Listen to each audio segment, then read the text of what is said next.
Welcome to I news. Greenland చుట్టూ ముదురుతున్న వివాదంలో ఇప్పుడు మరో దేశం ఎంట్రీ ఇచ్చింది.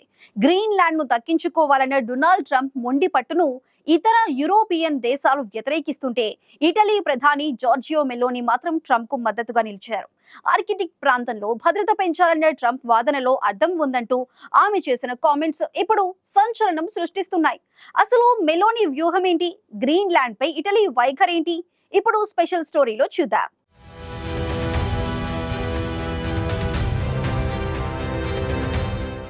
గ్రీన్లాండ్ ఇష్యూలో యూరప్ దేశాల మధ్య గ్యాప్ పెరుగుతోందా అంటే అవుననే అనిపిస్తుంది. డొనాల్డ్ ట్రంప్ తన అసెర్టివ్ అంటే దూకుడు వైఖరితో గ్రీన్లాండ్ పై ఒత్తిడి పెంచుతుంటే ఇటలీ ప్రధాని జార్జియో మెలోని దాన్ని సమర్థించడం ఇప్పుడు హాట్ టాపిక్ గా మారింది. ఆర్కిటిక్ ప్రాంతం వ్యూహాత్మకమైందని, అక్కడ భద్రతను పెంచడం చాలా అవసరమని మెలోని స్పష్టం చేశారు. నాటో తన డాక్యుమెంట్లలోనే ఆర్కిటిక్ స్ట్రాటజిక్ అని ఇప్పటికే రాసిందని ఆమె గుర్తు చేశారు. ఇతర యూరోపియన్ దేశాలు గ్రీన్లాండ్ కు సైన్యాన్ని పంపటాన్ని ఆమె తప్పుబట్టలేదు, కానీ అది నాటో ఫ్రేమ్ వర్క్ లోనే జరగాలని ఆమె కోరుకుంటున్నారు. ట్రంప్ వాడుతున్న భాష కఠినంగా ఉండవచ్చు, కానీ ఆయన లేవనెత్తిన భద్రతాపరమైన సమస్యలు మాత్రం చాలా సీరియస్ అని మెలోని అభిప్రాయపడ్డారు. ముఖ్యంగా మంచు కరగటం వల్ల ఈ ప్రాంతం ఇప్పుడు మరింత కీలకమైన ప్రయాణ మార్గంగా మారుతోందని, ఇక్కడ మన పట్టు కోల్పోకూడదని ఆమె హెచ్చరించారు. కేవలం గ్రీన్లాండ్ మాత్రమే కాదు, ఇరాన్ లో జరుగుతున్న మానవ హక్కుల ఉల్లంఘనలపై కూడా మెలోని తన గళం విప్పారు. నిరసనకారులను అణిచివేయటాన్ని ఇటలీ తీవ్రంగా ఖండిస్తుందని,